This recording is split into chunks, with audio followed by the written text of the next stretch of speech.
और मेरे भाइयों क्या हाल चाल, एकदम बढ़िया ना। चलो बढ़िया होना भी चाहिए।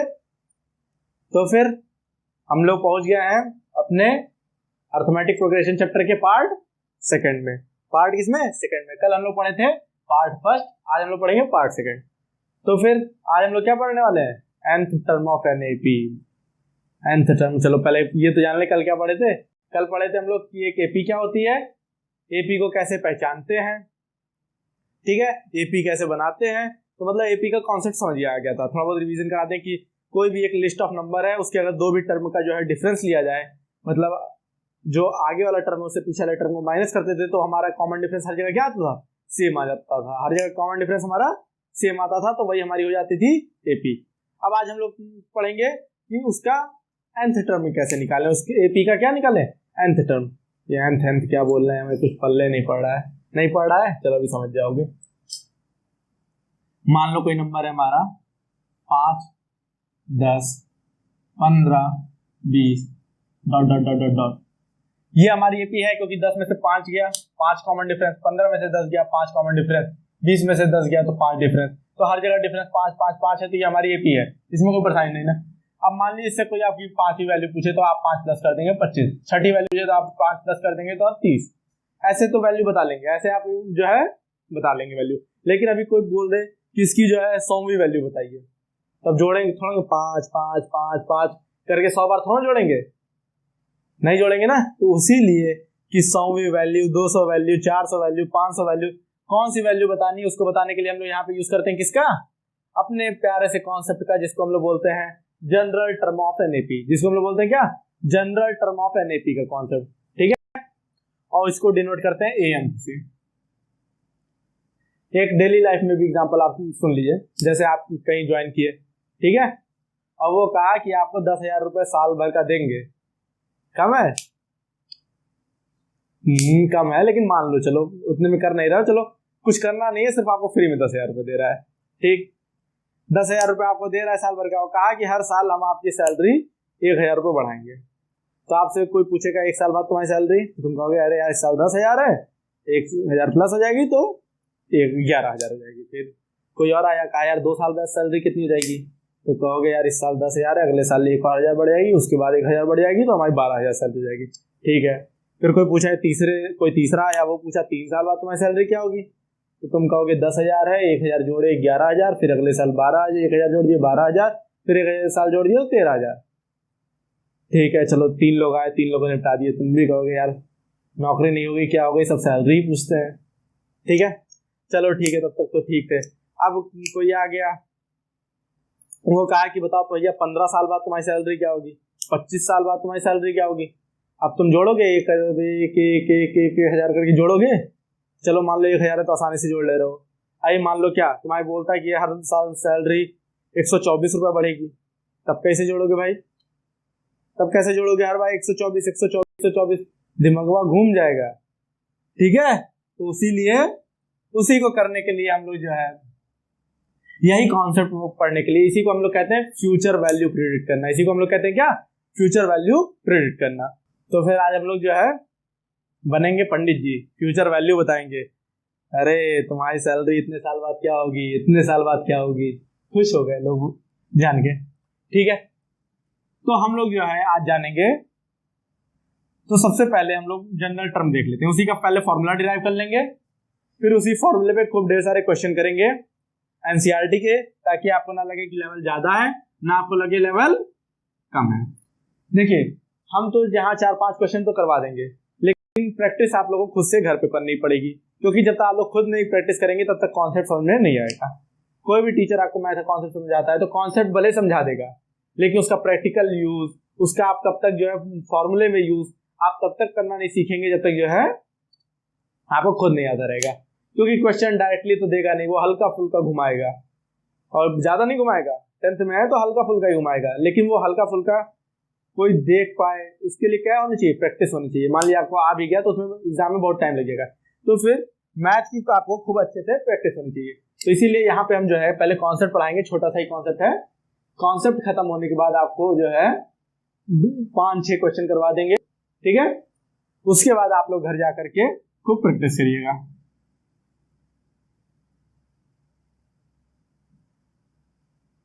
ठीक है, मान लेते हैं कि ये हमारे 4 टर्म है, ये एपी में है, ये किस में है, एपी में है, और इनके बीच कॉमन डिफरेंस डी है, इनके बीच कॉमन डिफरेंस डी है। अब हम लोग को निकालना है क्या, अब हम लोग को इसका डिराइव करना है जनरल टर्म, इसका हम लोग को डिराइव करना है क्या, जनरल टर्म। तो जनरल टर्म कैसे डिराइव करेंगे, देखिए अगर कोई बोले फर्स्ट टर्म क्या होगा, तो फर्स्ट टर्म आपका A1, इसमें कोई परेशानी नहीं। कोई बोले सेकेंड टर्म क्या होगा, तो आप लोग बोलेंगे A2, आप लोग कहेंगे A2। A2 कैसे आया है, A1 में जब हम लोग कॉमन डिफरेंस को जोड़ दिए हैं, A1 में जब हम लोग कॉमन डिफरेंस को क्या जोड़ दिए, तभी तो हमारा A2 आया है। तो A2 को हम लोग लिख सकते हैं क्या, A1 प्लस डी। A2 को हम लोग लिख सकते हैं क्या, A1 प्लस डी, क्योंकि देखिए आगे वाली वैल्यू जो होती है एपी में, उसको प्रीवियस वाली वैल्यू में कॉमन डिफरेंस ऐड कर देते हैं, तभी हमें आगे वाली वैल्यू मिलती है। इसी तरह कोई पूछ ले कि थर्ड टर्म क्या होगा, इसी तरह कोई पूछ ले क्या कि थर्ड टर्म क्या होगा, तो फिर थर्ड टर्म आपका हो जाएगा A3 is equal to previous वाली वैल्यू 3 के पहले क्या है 2 है, 3 के पहले क्या है A3 के पहले क्या है A2, और उसमें भी आप जो है D ऐड कर देंगे, उसमें भी आप D ऐड कर देंगे, तो A3 की वैल्यू हमारी हो जाएगी A2 प्लस D। A3 की वैल्यू हो जाएगी हम लोग की A2 प्लस D। इसी तरह कोई अगर फोर्थ टर्म पूछे, कोई अगर पूछे फोर्थ टर्म, तो हमारा जो फोर्थ टर्म हो जाएगा A4 is equal to previous वाली वैल्यू, और उसमें जो है कॉमन डिफरेंस D ऐड कर देंगे, उसमें कॉमन डिफरेंस D हम लोग ऐड कर देंगे। अब देखिए इसको एक एक स्टेप और ले जाते हैं आगे। A2 को हम लोग क्या लिख सकते हैं, A2 को हम लोग ऊपर वैल्यू निकाले A1 प्लस डी, तो A2 की जगह हम लोग क्या लिख सकते हैं A1 प्लस डी, और ये D पहले से है तो इसको प्लस D कर देते हैं, तो ये पूरी वैल्यू हमारी क्या हो गई A1 plus 2D, A1 plus 2D। ठीक है, A3 की जगह हम लोग क्या लिखते हैं, A3 की वैल्यू क्या है A1 प्लस 2D, तो हम लोग A3 की जगह लिख सकते हैं A1 प्लस 2D, और एक D पहले से यहां पे है प्लस D, तो टोटल वैल्यू हम लोग की A4 की आ जाएगी A1 plus 2D plus 1D, total value हम लोग की A4 की आ जाएगी 3D। इसकी हमारी A4 की टोटल वैल्यू आ जाएगी। अब यहां से आपको क्या कॉन्सेप्ट मिल रहा है, अब मान लीजिए कोई कह दे कि हमें जो है n टर्म निकालो, हमारे क्या निकालो nth टर्म की वैल्यू निकालो। अब यहीं से आपका कॉन्सेप्ट लगेगा, यहीं से आपको क्या ध्यान देना पड़ेगा जनरल टर्म का। ध्यान क्या देना है कि हम जिस भी टर्म की वैल्यू निकाल रहे हैं, जैसे A2 की निकाल रहे हैं, तो उससे एक कम जो है D में इंटू हो रहा है, जैसे यहाँ 2 है तो 2 से 1 माइनस कर देंगे, क्या 2 माइनस 1 बचेगा 1, वो हमारे कॉमन डिफरेंस से मल्टीप्लाई हो रहा है, वो हमारे कॉमन डिफरेंस से क्या हो रहा है मल्टीप्लाई। यहाँ A3 है, यहाँ पे क्या है A3, इससे 1 माइनस कर देंगे तो ये 3 में से 1 माइनस कर दिए तो 2 बचा, यही हमारे कॉमन डिफरेंस से मल्टीप्लाई हो रहा है। A4 में से देखेंगे तो 4 में से 1 चला जाएगा तो क्या बचेगा 3 बचेगा, और वही हमारे कॉमन डिफरेंस से मल्टीप्लाई हो रहा है। तो यहाँ से और सब में A1 A1 A1 ऐड हो रहा है, सब में A1 A1 ऐड हो रहा है। तो अगर हमें कोई कहे कि nth टर्म की वैल्यू निकालो, तो ये हमें क्या कहे किसकी वैल्यू निकालो nth टर्म की वैल्यू निकालो, तो nth टर्म की वैल्यू कैसे निकलेगी, A1 हम लोग ऐड कर देंगे उसमें, ठीक है, A1 हर जगह ऐड हो रहा है तो A1 इसमें भी ऐड कर देंगे प्लस। अब देखिए हर जगह क्या हो रहा था, जिस टर्म की हमें वैल्यू चाहिए थी उसमें से 1 माइनस कर देते थे, 4 चाहिए था तो 4 माइनस 1 3, तो यहाँ पे हमें कौन सा टर्म चाहिए, हमें nth टर्म चाहिए, तो यहाँ पे हम लोग वैल्यू क्या कर देंगे n माइनस 1 इंटू डी, यहाँ पे हम लोग वैल्यू कर देंगे n माइनस 1 इंटू डी, और यही हमारा हो जाता है, यही हमारा है general term of an AP, यही हमारा है general term of an AP, यही हमारे पूरे क्वेश्चन की सोल है। इसी nth को हम लोग जनरल टर्म बोलते हैं, यही पूरे चैप्टर में सबसे कहिए तो यहाँ इस टर्म के कहिए तो पहली और दूसरी एक्सरसाइज में सबसे इंपॉर्टेंट फॉर्मूला है, डे टू डे लाइफ में हो गया, हमेशा जो है इसका आप लोगों को काफी यूज करने देखने को मिलेगा। एक बात ध्यान दीजिएगा, बहुत बच्चे nth टर्म बहुत बच्चे किसमें, nth टर्म, ये वाली जो वैल्यू है n, और जो ये है an, इसमें कंफ्यूज हो जाते हैं। nth टर्म और anth वाली वैल्यू में कंफ्यूज हो जाते हैं। तो इसमें देखिए nth टर्म और an वाली वैल्यू में आपको कंफ्यूज नहीं होना है।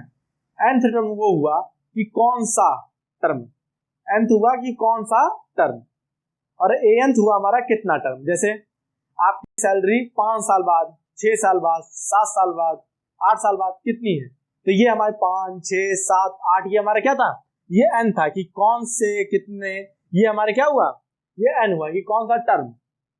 और जो है 15,000 होगी, 16,000 होगी, 17,000 होगी, 18,000 होगी, कितनी होगी वैल्यू असल में उसकी वैल्यू असल में कितनी होगी, वही हमारी होगी anth, वो हमारी वैल्यू होगी anth टर्म।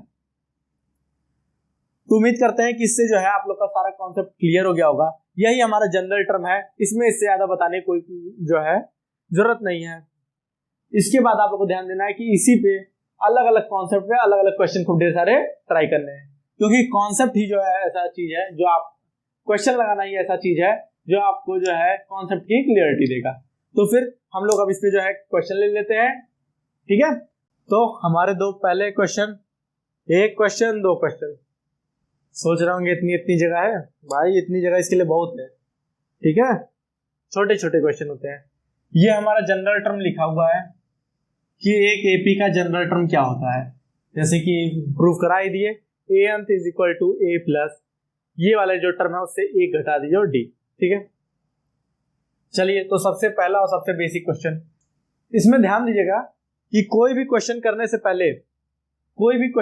पहले 2-3 चीज आपको जो है जो गिवन है उसको ध्यान से देख लीजिए। अब जैसे ये हमको एपी दिख रही है, तो यहाँ पे बोल ही दिया गया है एपी, तो एपी चेक करने की कोई जरूरत नहीं है।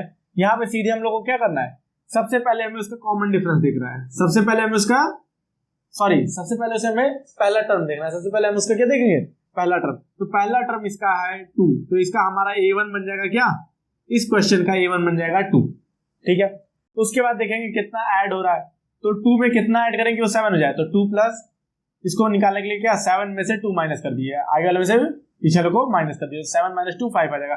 तो यहां से हमें पता चलता है कि हमारा कॉमन डिफरेंस कितना है, कॉमन डिफरेंस हमारा जो है 5 है। उसके क्वेश्चन में क्या बोल रहा है, फाइंड 10th टर्म। तो देखिए मैंने बताया था ना, कौन सा टर्म 9वां 10वां 15वां 20वां, वो हमारा होता है n, वो वैल्यू होती है किसकी, anth की, ठीक है, वो वैल्यू होती है nth की। तो n हमारा दे दिया है 10, n हमारा दे दिया गया है क्या 10, और हमसे पूछा है फाइंड 10th टर्म, तो मतलब उसकी वैल्यू पूछ रहा है, उस टर्म की वैल्यू पूछ रहा है। तो उसके लिए हमने a1 हमें पता चल गया, d पता चल गया, n पता चल गया। तो सबसे बढ़िया और सबसे आसान काम क्या है, बस क्वेश्चन में वैल्यू पुट कर देनी है, अरे फॉर्मूले में वैल्यू पुट करनी है। हमें किसी भी पता है कि anth वैल्यू अगर हमें निकालनी होती है तो उसका फॉर्मूला होता है a1 plus n-1 into D. कुछ नहीं करना, फटाक से n की वैल्यू निकालनी है। a1 कितना है हमारा, a1 हमारा 2 है, प्लस हमको कौन सा टर्म निकालना है, 10th टर्म निकाला, तो n हमारा कितना है 10 है, 10 माइनस 1 इंटू डी हमारा कितना है 5 है। सॉल्व कर लीजिए, 10 प्लस 9 इंटू 5 बराबर 2 प्लस 45 बराबर 47। ये हमारी a 10th की वैल्यू आ गई, ये हमारी किसकी आ गई, a 10th की वैल्यू।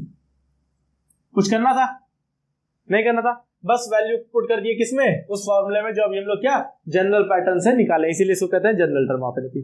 दूसरा क्वेश्चन देखते हैं। दूसरा क्वेश्चन में वही दिया, which term of an AP, तो पहले ये सब बोल जाएगी। सबसे पहले जो है क्वेश्चन की एपी अगर आपको दी गई तो सबसे पहले देखिए इसमें पहला टर्म क्या है, तो इसमें हम लोग का ए बन रहा है 21, ए हम लोग का बन रहा है 21 a1।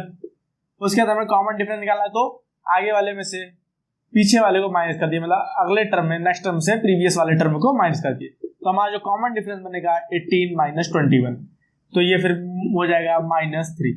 तो यहां से हमें कॉमन डिफरेंस मिल गया क्या माइनस, ठीक है। अब यहाँ पे पूछ रहा है विच टर्म, अब विच आ गया ना, मतलब कौन सा टर्म, विच टर्म मतलब क्या कौन सा टर्म जो है। अब वहां पे वैल्यू दिया है, कौन सा टर्म इज -81, तो यहाँ पे आपको ध्यान दीजिए, यहाँ पे आपको क्या दे दिया गया है, टर्म की वैल्यू दे दी गई है और पूछ लिया है टर्म क्या है। जैसे यहाँ पे हमको n दे दिया था और पूछ लिया था कि anth क्या है, यहाँ पे हमसे क्या पूछ लिया था, anth क्या है। तो यहाँ पे हम लोग को क्या दिया गया है, यहाँ पे हम लोग को anth की वैल्यू दे दी गई है, anth की वैल्यू दे दी गई कितनी, -81, और हम लोग से पूछ क्या लिया है, विच टर्म, मतलब n की वैल्यू हम लोग से पूछ ली है। ठीक, कुछ नहीं, बस यही वाले फॉर्मूले में पुट कर देंगे वैल्यू, एज इट इज निकल जाएगा। फॉर्मूला क्या होता है, an equal to a plus n-1 into d। ठीक है, anth की वैल्यू हमें दी गई है कितनी, -81। ठीक है, a की वैल्यू दी गई है कितनी, 21। d हमारा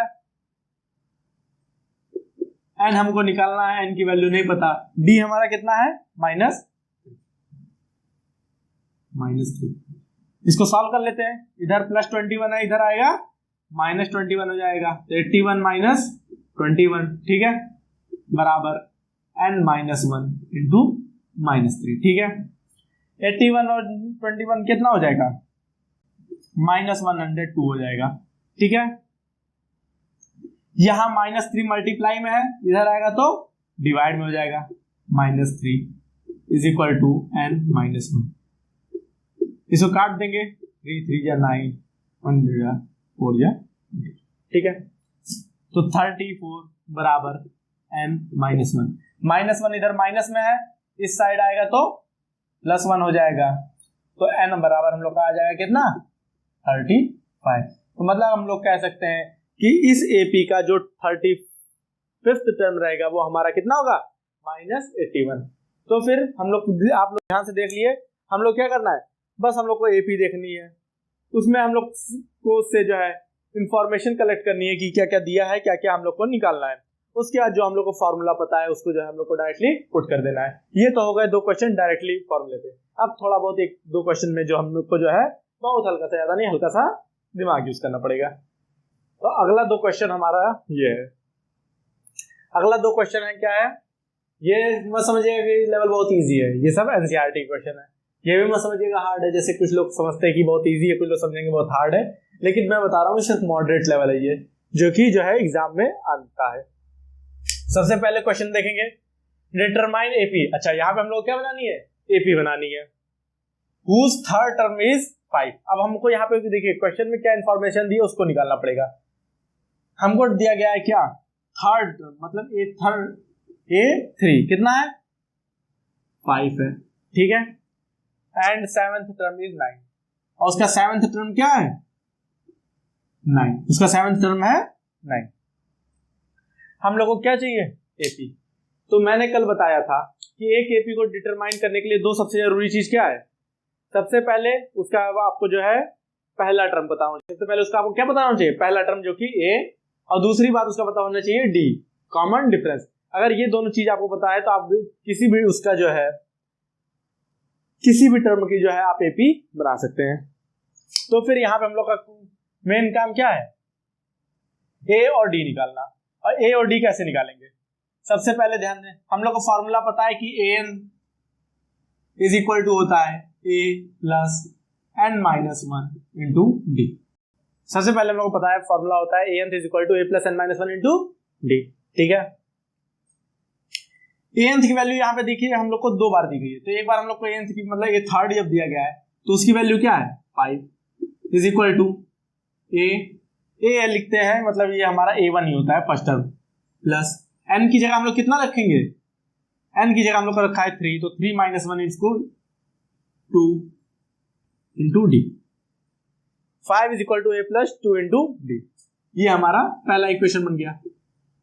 ठीक है, एक बार और हम लोग को क्या दिया गया है, 7th टर्म की वैल्यू, तो a nth जैसे होता है तो a 7th अगर हम लोग देखें तो हम लोग को दिया गया कितना, 9, a 7th हम लोग को दिया गया कितना, 9 इज इक्वल टू a, पहला टर्म हम लोग ऐड करते हैं a प्लस n-1, मतलब nth 7th टर्म दिया गया है तो 7th -1 कितना हो जाएगा, 6d। ये हमारे 2 इक्वेशन बन गए, ये हमारे 2 क्या बन गए, इक्वेशन बन गए। अब हमारे पास 2 इक्वेशन है, 2 वेरिएबल है, तो जितने इक्वेशन रहे उतने ही वेरिएबल रहे, तो हम लोग आराम से वैल्यू निकाल लेते हैं। तो यहाँ पे हम लोग एलिमिनेशन मेथड लगा देते हैं। सब कुछ तो पढ़े ही होंगे लीनियर इक्वेशन इनटू वेरिएबल वाले चैप्टर में ना, ठीक है, उसको भी कवर करवा देंगे। तो यहाँ से अगर सॉल्व कर लें तो ये कट जाएगा, यहाँ बच जाएगा -4, यहाँ बच जाएगा -4d, ऐसे -4 कट जाएगा। तो यहाँ से हमारी d की वैल्यू आ जाएगी 1। d की वैल्यू आ गई कितनी 1, और d की वैल्यू किसी भी एक इक्वेशन में पुट कर दें तो 5 = a + 2 × d, 2 और d की वैल्यू हम लोग की कितनी है 1 है, तो 2 × 1, इधर उधर प्लस में इधर आएगा माइनस में आएगा, तो ये हमारी हो जाएगी a। हमें a पता चल गया, हमें d पता चल गया, और यही दोनों हमें चाहिए रहता है किसके लिए, हमको किसी भी एपी बनाने के लिए चाहिए रहता है। तो देखिए हम लोगों ने कुछ नहीं किया, हम लोगों ने बस क्या किया, हम लोग ने जो गिवन था उसी के ऊपर हम लोग ने फॉर्मूले में रखी उसकी वैल्यूज, और हम लोग को अपने आप रोशनी मिल गई कि हम लोग को क्या करना चाहिए। तो फिर अगर आपको कभी कभी क्वेश्चन नहीं भी आता है, आप लोग देख करके सीधे मत कह दीजिए कि हमें क्वेश्चन नहीं आता है, कम से कम उसको जो है जो गिवन है उसको लिखिए, उसके बाद उससे रिलेटेड क्या क्या फॉर्मूला है उसको अपने दिमाग में सोचने की कोशिश करिए, उसके बाद जो है आपको क्या निकालना है इसके बीच का रिलेशन ढूंढने की कोशिश करिए। और अगर हम गारंटी देते हैं कि अगर जो है आपको जो पूछा है और जो है दिया है उसके बीच में कोई ना कोई रिलेशन जरूर होगा, बस वो रिलेशन कैसे निकालना है वो आपको सोचना पड़ता है। ठीक है, तो ये पहला टर्म हो गया, क्वेश्चन हो गया। दूसरा क्वेश्चन क्या है, check whether 301 is a term of AP. अच्छा, ये एपी दी गई है, इसमें हमें चेक करना है कि 301 इसमें आएगा कि नहीं, मतलब ये हमको एक तरह से an की वैल्यू दी गई है कि क्या चेक करो इसमें 301 किसी में आएगा नहीं। जैसे सैलरी वाला एग्जांपल दिए थे, तो सैलरी में क्या था कि आपकी सैलरी पहले साल 10,000 होगी, दूसरे साल जो है 20,000 होगी, तीसरे साल आपकी जो है 40,000 होगी, ऐसे एग्जांपल है। तो क्या बोल दिया कि क्या आपकी सैलरी कभी ऐसी होगी 55,000, 55,000 कहिए, या फिर कहिए 66,000, तो ऐसे आपको सोचना पड़ेगा। तो मान लिया अभी बहुत बड़ी वैल्यू दे दे तो आप नहीं समझ पाएंगे, तो उसके लिए हम लोग का एपी का जानना जरूरी होता है, उसका हम लोग को एपी का जानना जरूरी होता है। तो सबसे पहले हम लोग चेक कर लेते हैं, ये हमारी an की वैल्यू दी गई है, इसका चेक करने का फॉर्मूला ये अभी कॉन्सेप्ट बता देते हैं। कुछ नहीं करना है हम लोग को, अपना यही फॉर्मूला जो याद है अपना जो है, इसी को कहते हैं क्या, ब्रह्मास्त्र। ये वो फॉर्मूला इस चैप्टर का कि किसी भी क्वेश्चन में ये फॉर्मूला दो, कहीं ना कहीं से कोई ना कोई वैल्यू आ ही जाएगी। ये फॉर्मूला तो लिखना ही लिखना है। ये फॉर्मूला जानने से पहले ये जान लीजिए कि एपी देखें तो सबसे पहले एपी देखते ही आपको क्या करना चाहिए, उसका पहला टर्म, फर्स्ट टर्म हमारा 5 और उसके बाद उसका कॉमन डिफरेंस। कॉमन डिफरेंस कैसे निकलता है, second term minus first term, कोई भी दो टर्म के आगे वाले में से पीछे वाले को माइनस कर दिए। बार बार आपको इसे बताते हैं कि आप लोग का रिवीजन होता रहे। तो 11 में से 5 चला जाएगा तो 11 - 5 = 6। तो यहाँ पे हमारा कॉमन डिफरेंस कितना आ गया, यहाँ पे हमारा कॉमन डिफरेंस आ गया 6, a की वैल्यू आ गई 5। अब हमको बोला है कि क्या चेक करो कोई ऐसी वैल्यू आएगी जिसमें हमारी वैल्यू 301 हो, कोई ऐसा टर्म आएगा जिसमें हमारी वैल्यू कितनी हो 301। तो हम लोग को an की जगह क्या चाहिए, हम लोग को an की जगह ये चाहिए 301। an की जगह हम लोग को चाहिए क्या 301। उसके बाद हमें इसे p का a पता है, d पता है, तो a की वैल्यू रख देंगे 5 प्लस n - 1 इंटू d की वैल्यू रख देंगे हम लोग 6। ठीक है, यहां से 301 इधर प्लस 5 है, इधर आएगा -5, इधर आ जाएगा n - 1 इंटू 6। ठीक है, ये बच जाएगा आपका 296। ठीक है, और 6 इधर ले आएंगे, इधर डिवाइड करेंगे, ये आ जाएगा n - 1। ठीक है, 396 को 2 से काट दिए तो 148/3 हो जाएगा, और n - 1 है तो +1 इधर, n इधर -1 से इधर आएगा तो ये हमारा हो जाएगा +1। ठीक है, देखिए ये तो हमारा इंटीजर है 1, लेकिन ये हमारा इंटीजर नहीं है क्योंकि ये 3 से डिविजिबल नहीं हो रहा है। अब यहां से हमको क्या पता चलता है, तो ये अगर हमारा फ्रैक्शन में आ रहा है n, तो क्या बताइए कोई टर्म फ्रैक्शन में हो सकता है? आप कहेंगे पहला टर्म है, दूसरा टर्म है, तीसरा टर्म है, चौथा टर्म है, पांचवा टर्म है, ये तो कहेंगे नहीं ना ये 4.5वां टर्म है, ये 5th and half टर्म है, ये 6th and half टर्म है, ये 9.25 टर्म है, तो ऐसे नहीं बोलेंगे। क्योंकि आप मान लीजिए किसी घर की गिनती करने जा रहे हैं तो ये कहेंगे ये पहला घर, ये दूसरा घर, ये तीसरा घर, ये चौथा घर, ऐसे तो बोलेंगे नहीं कि ये पहला घर है, ये 2.5 घर है, 2.5 घर तो बोलते नहीं है। आदमी की काउंटिंग करेंगे तो 1 आदमी, 2 आदमी, 3 आदमी, ऐसे तो कहेंगे ना ये 2.5 आदमी है, ये 2.5वां आदमी है। इस वजह से हम लोग का जो टर्म आते हैं वो हमेशा इंटीजर के फॉर्म में आते हैं। जो हमारे टर्म आएंगे वो हमेशा किसके फॉर्म में होंगे? इंटीजर के फॉर्म में होंगे। और यहाँ पे टर्म हमारा किसके फॉर्म में आ रहा है? फ्रैक्शन के फॉर्म में आ रहा है। तो फिर हम लोग कह सकते हैं कि ये जो 301 है ये हमारा एपी में, इस एपी के टर्म में नहीं आएगा। इस तरह के क्वेश्चन बहुत आते हैं। इस तरह के क्वेश्चन में बस आपको जो है पूरे फॉर्मूले में वैल्यू रख देनी है। उसके बाद आपको लास्ट में ये चेक कर लेना है कि जो हमारा टर्म आ रहा है, वो फ्रैक्शन में आ रहा है या इंटीजर में आ रहा है। अगर वो इंटीजर में आ रहा होगा तो वैल्यू पॉसिबल होगी, अगर वो इंटीजर में आ रहा होगा तो वैल्यू पॉसिबल होगी। लेकिन अगर वो टर्म हमारा फ्रैक्शन में आ रहा होगा तो वो हमारी वैल्यू पॉसिबल नहीं होगी। तो हमारा अगला क्वेश्चन है -4----6। ठीक है, यहां से हम लोग को क्या देखना है? यहां से हम लोग निकालना है find the value in the box. हम लोग को बॉक्स में जो है वैल्यू निकालनी है किसकी? For which series in AP. ऐसी वैल्यू निकालनी है जिसपे सीरीज क्या हो? एपी में हो। ठीक है, कुछ नहीं, जैसे हम लोग जो है दूसरा वाला क्वेश्चन किए थे उसी तरह ये भी क्वेश्चन है। ध्यान से देखेंगे तो ये हमारा कौन सा है? ये हमारा पहला टर्म है। ये हमारा कौन सा टर्म है? ये हमारा पहला टर्म है, ये हमारा दूसरा टर्म है, ये हमारा तीसरा टर्म है, ये हमारा चौथा टर्म है, ये हमारा पांचवा टर्म है और ये हमारा 6th टर्म है। तो क्वेश्चन में दिख रहा है क्या आपको? A1 फर्स्ट टर्म की वैल्यू दी गई कितनी? -4। 6th टर्म की वैल्यू दी गई है 6। इसमें तो कोई भी कर लेगा, इसमें कोई परेशानी नहीं ना। ये तो पूरे क्वेश्चन ही दिया था, क्वेश्चन तो बेसिक समझ गए। अब आपको इसकी वैल्यू जो है निकालनी है। वैल्यू निकालने का मतलब ये एपी हमको सीरीज कंप्लीट करनी है। तो सबसे पहले कल ही बताए थे, कोई भी सीरीज कंप्लीट करने के लिए हमें क्या क्या पता होना चाहिए? ए, और उसके बाद कॉमन डिफरेंस डी।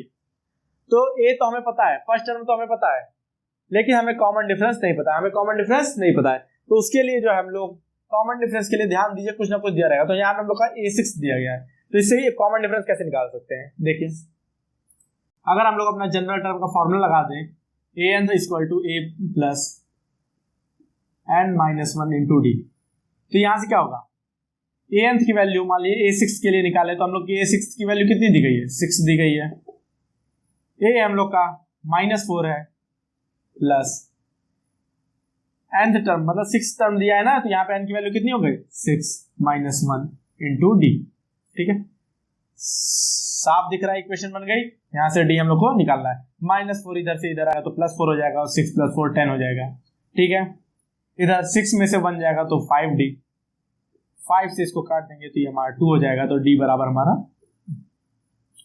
सबसे आसान सा a की वैल्यू हम लोग को पता थी, 6th टर्म दिया था, हम लोग ने जनरल टर्म वाला फॉर्मूला लगा करके यहाँ पे सीधे जो है d की वैल्यू फाइंड कर ली।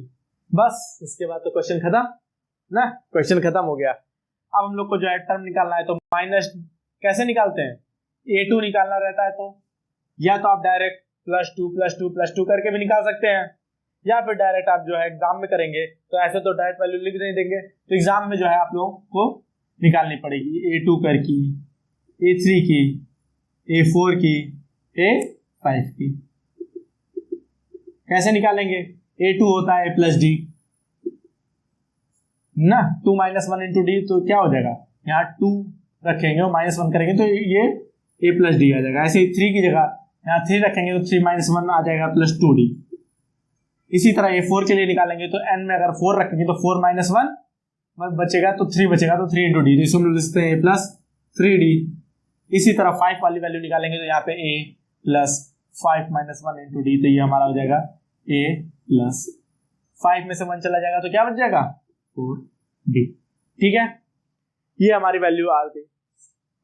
हम लोगों ने A और D की वैल्यू पहले निकाल ली है।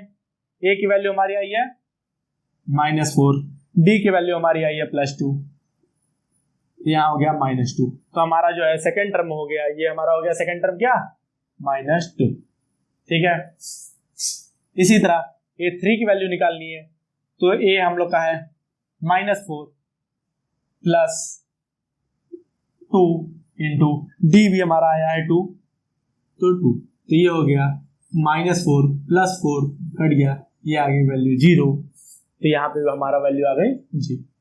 इसी तरह जब इस इक्वेशन में रखें तो -4 + 3 × 2, तो -4 + 6 = 2। इसी तरह यहाँ वैल्यू रखें तो -4 + 4 × 2 ये हो जाएगा -4 + 8, तो यहाँ पे हमारी वैल्यू आ जाएगी 4। ठीक है, देखिए कितने आसानी से हो गया, तुरंत। ये हम इतने लंबे तरीके से बताए तो जो है आप लोग को टाइम लगा, नहीं तो आप लोग जहाँ पे डी आया था तो आप +2 +2 +2 करते तो जाता ही जाता। 0 में +2 किए तो 2 आया, फिर 2 में +2 करते तो 4 आता, और ध्यान दीजिए 2 में ऐड कर रहे तो 6 आ रहा। तो ये एपी हमारी सेटिस्फाई कर रही है, ये एपी हमारी क्या हो गई, बन गई। इसी तरह एपी हम लोग को क्वेश्चन में बनानी रहती है। देखिए कितना आसान क्वेश्चन था। तो एनसीईआरटी में इस एक्सरसाइज में 5-6 क्वेश्चन इसी तरह है, तो उसको भी आप लोग लगा लीजिएगा। अब बढ़ते हैं अपने नेक्स्ट क्वेश्चन पे। तो हम लोग का नेक्स्ट क्वेश्चन क्या है, how many multiple of 4 lie between 10 and 250। Question क्या कहना चाह रहा है, पहले समझ लीजिए। क्वेश्चन कहना चाह रहा है कि 10 से 250 तक के बीच में ऐसी कितनी नंबर्स होंगे, ऐसे कितने नंबर होंगे जो कि 4 से डिविजिबल होंगे, जो कि 4 से डिविजिबल होंगे।